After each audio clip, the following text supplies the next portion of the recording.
విద్యార్థులు నేను వచ్చేసిన మీకోసం ఇయాల సుతం జబర్దస్త్ వార్తలు పట్టుకొచ్చిన. ఇంకెందుకు ఆలస్యం, మన తీన్మార్ వార్తలు షురూ చేద్దాం. మొదలు పెద్ద వార్తలు చూడాలి కదా, చలో పండ్రి. సర్కారోళ్ళు పెంచుతారట భూముల రేటు, ఎటు తిరిగి పేదోని జేబుకే తూటు.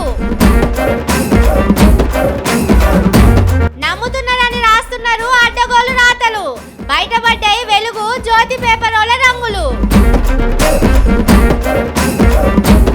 కిషన్ అన్న మీద గరమైంది రాములమ్మ, అసలు సూటి రేవంత్ అన్నేనట కదమ్మా. జడ్జి గారు చేయాలన్నాడు మేడిగడ్డకు రిపేర్లు, కాంగ్రెస్ వాళ్ళు చెప్పిందంత ఓటిదేనా సార్లు. వానల తడిసి తేలుతున్నాయి ఓట్లు, రాహుల్ ఓట్ల ప్రచారంలున్నారు సర్కారోళ్ళు. మీకు నల్లులు ఎరికేనా?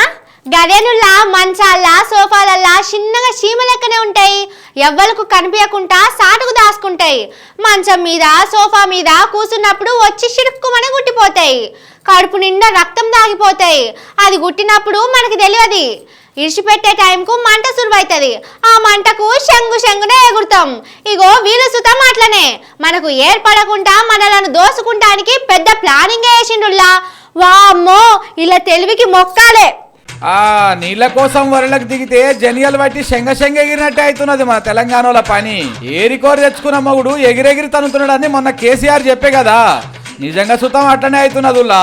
మనం 2 దినాల సంది చెప్పుకుంటున్నాం కదా, రేవంతం సారు రేట్లు పెంచుతందుకు చూస్తున్నాడని. మరి సారు జనిగల మీద ఏమన్నా పెద్ద చదువు చదివిండో ఏమో తెలియదు కానీ సేమ్ అవిటి లెక్కనే చేయాలని చూస్తున్నాడు. రిజిస్ట్రేషన్ల రేట్లు పెంచకుండా భూముల ఇల్లు పెంచుతాడట. అబ్బా, ఇదేదో మంచిగానే ఉంది అనుకుంటున్నారా? కానీ ఈడనే ఉన్నది అసలు కిట్కు. భూములకు సర్కారుల లెక్క ఒకటి ఉంటది కదా. ఇప్పుడు మీ ఊర్లే భూమి విలువ 1,00,000 రూపాయలు ఉందనుకోర్రి, దాన్ని ఎవరైనా కొంటే వాళ్ళకి రిజిస్ట్రేషన్ ఖర్చు 6-7 రూపాయలు అవుతాయి. కానీ రేవంతం సారు తెలివితోని ఏం చేస్తున్నాడంటే భూమి విలువను 2 లక్షలు చేస్తున్నాడు. అంటే 1,00,000 రూపాయలు ఉన్నప్పుడు 6-7 అయితే ఇప్పుడు అవి 15,000 దాకా అవుతాయి అన్నట్టు. రేట్లు పెంచకుండానే మన జేబులకు వెళ్ళి పైసలు దొబ్బకపోయే ఉపాయం అన్నట్టు ఇది. బయటికి చెప్తందుకు మాత్రం మేము రేట్లు పెంచలే, జనాల భూముల ఇల్వ పెంచినామని చెప్పుకుంటారు. కానీ అసలు కథ ఇదన్నట్టు. జనిగ తెలవకుండా రక్తం దాగినట్టు వీళ్ళు మన పైసలు దాగుతందుకు తయారైతున్నారు. కానీ అప్పట్లోనే రేవంత్ సార్ చెప్పిండుల్లా, మనమే పట్టించుకోలే. కత్తెరా నా జేబులోనే ఉంది బిడ్డ, కత్తెరా నా జేబులోనే ఉంది బిడ్డ, కత్తెరా నా జేబులోనే ఉంది బిడ్డ. నేను జేబుల కత్తెరలు పెట్టుకొని తిరుగుతున్నానని గప్పట్లనే అన్నాడు. కానీ ఇట్లా ఆ కత్తెరలతోని ఏర్పడకుండా మన జేబులే కోస్తారని అనుకోలే. కానీ రేవంత్ సార్కు జేబుల కత్తెరలు పెట్టుకొని తిరుగుడు, జనాల జేబులు కోసుడు బుద్ధి ఏందో సమజైతలేదు పో.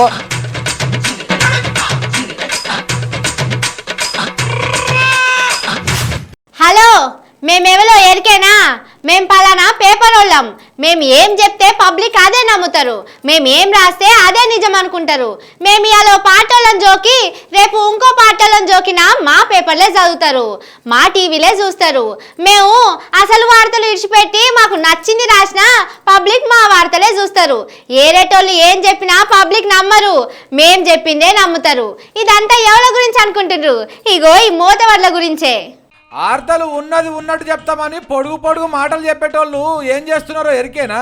ఇగో చూడుండ్రి, సర్కారోళ్ళు భూముల విలువ పెంచుతామన్నారు కదా, దాని మీద 1-2 పేపర్ వాళ్ళు ఎసోంటి కథలు వాడుతున్నారో చూద్దాముల్లా. ఇప్పుడు మీడియా పేరు చెప్పుకొని పబ్లిక్ ను ఆగం చేస్తున్న వాళ్ళ గుట్టు సుతం ఇప్పాలి కదా, అందుకే ఈ వార్త చెప్తున్నాం అన్నట్టు. పోయిన సర్కారోళ్ళు భూముల విలువలు పెంచినప్పుడు అప్పుడు బీజేపీ వాళ్ళ చేతుల, ఇప్పుడు కాంగ్రెస్ వాళ్ళ చేతులు ఉన్న వెలుగు పేపరు, తెలుగుదేశం చేతులున్న ఆంధ్రజ్యోతి పేపర్ ఏం రాసినాయో చూడుండ్రి. భూములు కొనేటోళ్లకు డబ్బులు దెబ్బ అని వెలుగు పేపర్ ఆయన రాస్తే మళ్ళీ బాధుడే అని ఆంధ్రజ్యోతి వాళ్ళు రాసుకొచ్చిర్రు. కానీ ఇప్పుడు రేవంతం సార్ సుతం అట్లనే భూముల విలువ పెంచుతామని చెప్తే ఇక చూడుండ్రి ఎట్లా రాసిర్రో. రాష్ట్రంలో భూముల విలువ పెంపు అని ఒకరు రాస్తే మళ్ళీ భూమి అని ఇంకొక ఆయన రాసుకొచ్చిండు. అసలు పబ్లిక్ కు దీంతో తిప్పలేముండదు అన్నట్టే వార్తలు రాసి పేపర్లలో ముంగటి పేజీలో పెద్ద అక్షరాలతో పెట్టిండ్రు. అంటే వాళ్ళకి నచ్చిన వాళ్ళు కుర్చీలో కూర్చుంటే ఏది చేసినా మంచిదే, నచ్చనోళ్ళు కుర్చీలో కూర్చుంటే ఏం చేసినా తప్పే అన్నట్టు. ఇట్లా ఏం రాసినా పబ్లిక్ చూస్తారని అనుకుంటారు కావచ్చు. కానీ మనకు గాయంత తెలియదా చెప్పుండ్రి? వాళ్ళు ఏ ఎండకు ఆ శక్తిని పడితే మనం ఎందుకు ఊకుంటాం? గల్ల పట్టి అడగాలి, గప్పుడే మన తెలంగాణ మంచిగా అవుతుంది. కానీ చూసిన అరుల్లా వీళ్ళు రాసే రాతలు నిజమేనని ఇన్నేళ్ల సంధి పబ్లిక్ నమ్ముతున్నారు. కానీ వీళ్ళేమో ఇగో ఇట్లా వాళ్ళ జేబులు నింపుకుంటేందుకు పబ్లిక్ జేబులకు సర్కారు వాళ్ళు కత్తెరలు పెడుతున్నా దాచిపెట్టాలని చూస్తున్నారు. వాళ్ళ రాజకీయాల కోసం ఇటువంటి తప్పుడు రాతలు రాసేటోళ్లను చెప్పులు షీపుర్లు బట్టి ఊరవతల దాకా ఉరికించి కొడతారో లేకపోతే ఎట్లా బుద్ధి చెప్తారో ఇక మీరే చెప్పాలి.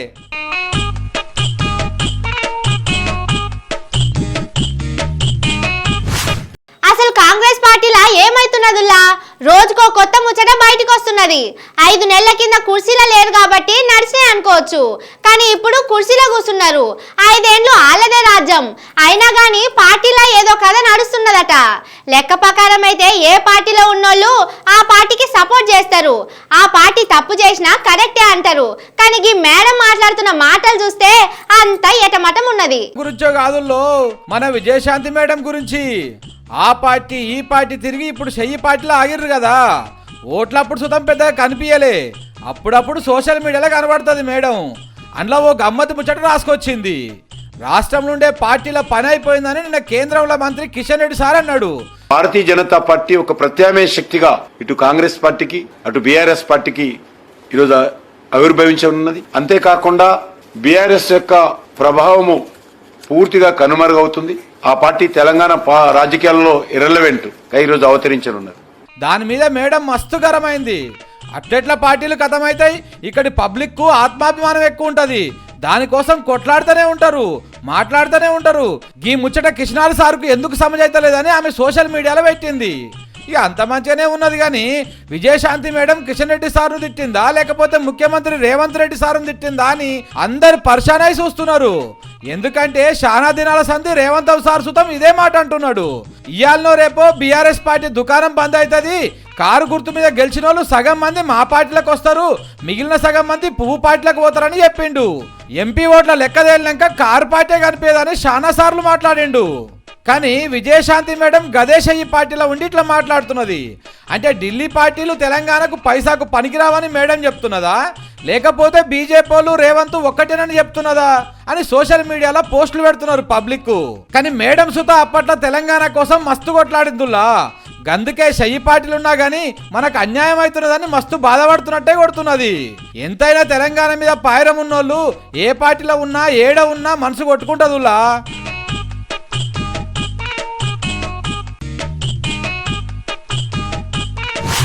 నేను విశ్వగురువును. రష్యా ఉక్రెయిన్ నడుమ పాలస్తీనా ఇజ్రాయెల్ నడుమ యుద్ధాన్ని ఆపిన. నేను షిట్కేస్తే దేశాలన్నీ గజగజ వణికిపోతాయి. నేను తోపు తురుంఖాన్ అని చెప్పుకుంటాడు మోడీ సారు. కానీ అంత గొప్పోడైతే గొప్ప పనులు చేయాలి కదా. పబ్లిక్ నడుమ ఏమైనా కొట్లాటుంటే మాట్లాడి వాళ్ళను కలపాలి.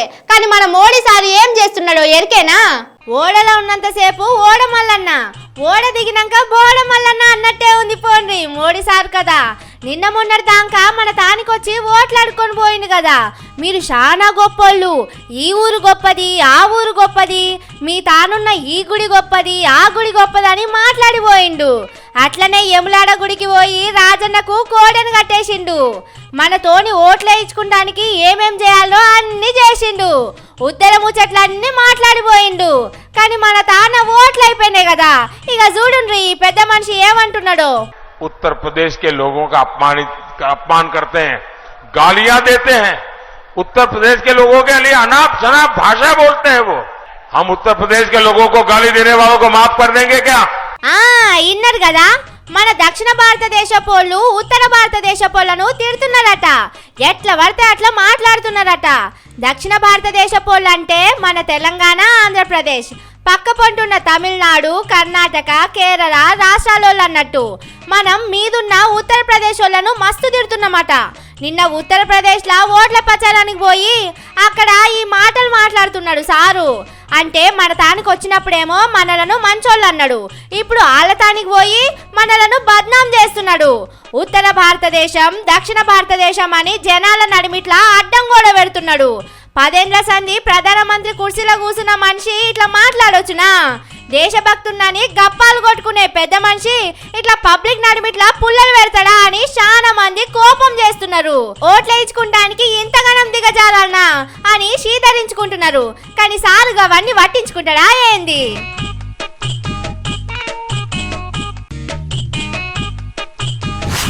కాళేశ్వరం ప్రాజెక్టు కూలిపోయింది, లక్షల కోట్లు నీళ్ళలో పోసిండ్రు, కాళేశ్వరం తోటి సుక్క నీళ్లు రాలే, సొమ్ములన్నీ దోసుక తిన్నారు. ఇక ప్రాజెక్టు పనికి రాదు, అండ్లకెళ్ళి నీళ్లు ఎత్తుకొనుడు అయ్యే పని కాదు. దాన్ని బంద్ పెడతాం, పడావు పెడతాం, వేరే తాన కొత్తది కడతాం. ఇది షెయి పార్టీ సర్కారోళ్ళు కుర్చీలో కూసున్న కానుంచి చెప్తున్న ముచ్చట. కానీ అసలు ముచ్చటేందో చూడుండ్రి. కాళేశ్వరం ప్రాజెక్టు మీద సర్కారోళ్ళు ఏందో చేద్దాం అనుకుంటే ఏందో అవుతున్నదుల్లా. 2 పిల్లర్లకు పరెలొస్తే ప్రాజెక్టు మూసేసే కథ చేసిండ్రు కదా కాంగ్రెస్ వాళ్ళు. ఖుద్దు సీఎం సారే ఎమ్మెల్యేలందరిని పట్టుకపోయి పెద్ద సినిమానే చేసిండు. దాన్ని మంచిగా చేసేదే లేదు, నీళ్ళు ఇచ్చేదే లేదని మొన్న పంటలన్నీ ఎండబెట్టిండ్రు. ఎంక్వైరీ చేస్తామని ఓ జడ్జి సారు సుతం పెట్టిండ్రు. కానీ మేడిగడ్డ కాడికి పోయి చూసిన జడ్జి ఘోష్ సారు మాత్రం సర్కారోళ్లకు సురుకులు పెట్టినంత పని చేసిండు. మేడిగడ్డ కాడ అడ్డం కట్టబోయాలి, గేట్లకు రిపేర్ చేయాలని చెప్పిండు. వానాకాలం దగ్గర పడుతుంది కాబట్టి ఆనలు బంద్ కాగానే పని షురు చేయాలన్నాడట. ఇక అట్లనే మీదున్న అన్నారం సుందిల ఉష్క కొట్టకపోయిన కాడ రిపేర్లు చేయాలన్నాడు. నెల రోజులల్లా ఖతం చేసి నీళ్లు నింపుతందుకు తయారు చేయాలని చెప్పిండు. అంటే మళ్ళొచ్చే ఆనాకాలం వరకు మేడిగడ్డల నీళ్లు నింపి మన శల్కలు వారించుకోవచ్చు. తాగే నీళ్లకు సుతం తిప్పలుండది. కానీ చూసిన అరుల్లా సర్కారోళ్ళు ఎన్ని ముచ్చట్లు చెప్పిర్రు. కాళేశ్వరం ప్రాజెక్టు అసలు పనికే రాదన్నారు, రిపేర్లు చేసినా నిలబడదన్నారు, కూలగొట్టి కొత్తది కట్టాలన్నట్టే మాట్లాడిండ్రు.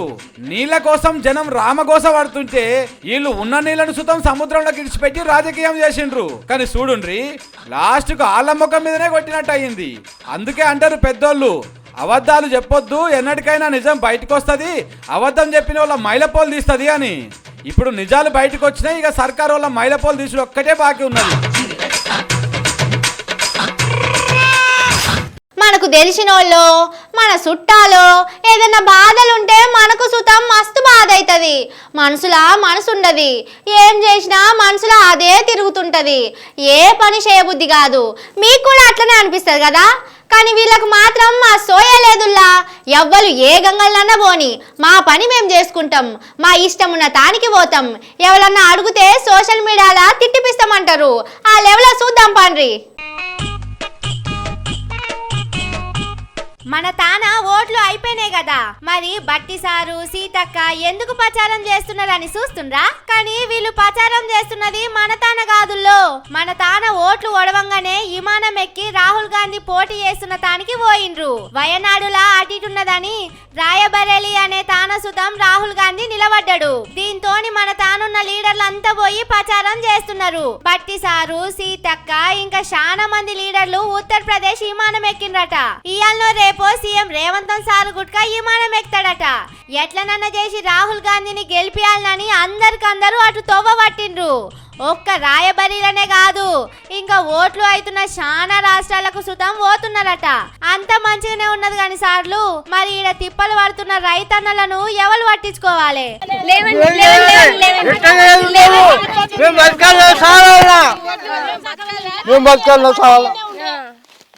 ఎట్లా కష్టం మాది, పాడైపోయింది కడుపులు ఎట్లా కొట్టుకోదు, ఎట్లా కావాలి సార్? ఇంకా అన్నం పెడతారు.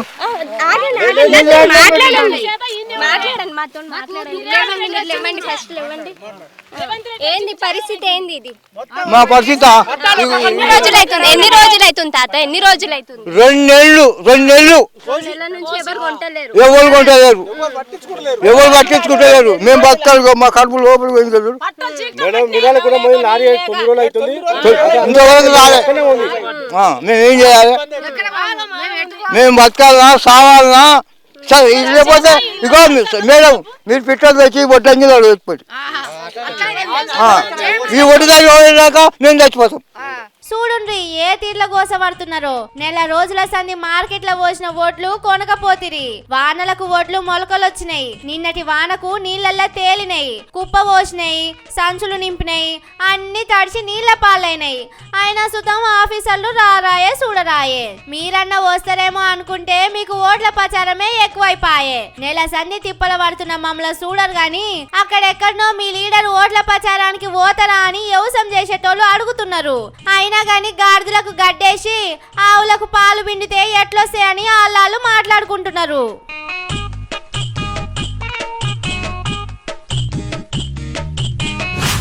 దేశంలో మేం చెప్పిందే నడవాలి, మేము ఏది తినమంటే అదే తినాలి, మేము ఏ బట్టలు వేసుకోమంటే అవే వేసుకోవాలి, ఏ ఆఫీసులైనా మా మాట మీదకెళ్ళే నడవాలి, లాస్ట్కు కోర్టులు సుతం మేము చెప్పినట్టే వినాలి, లేకపోతే వాళ్ళని సుతం మాటలు అంటామని ఇష్టం వచ్చినట్టు చేసుకొస్తున్నారు.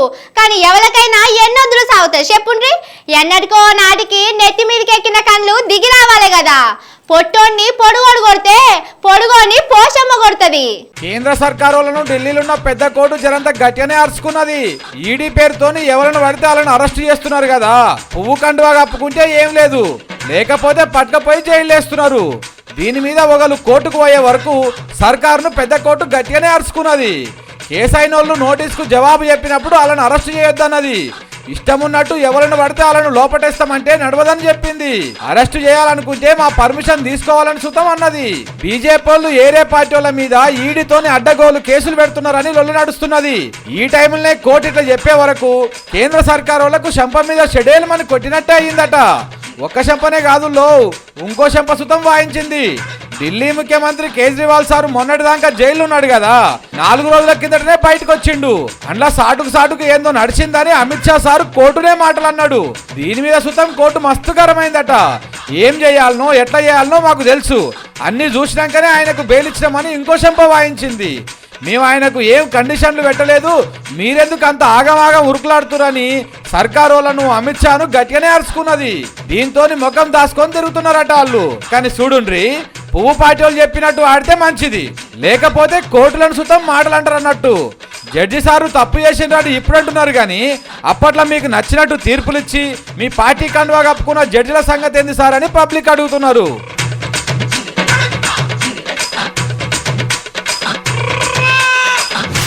ఇవి అల్టి ముచ్చట్లు. రేపు మస్తు మస్తు ముచ్చట్లతోటి మళ్ళొస్తా. ఉంటాయిగా.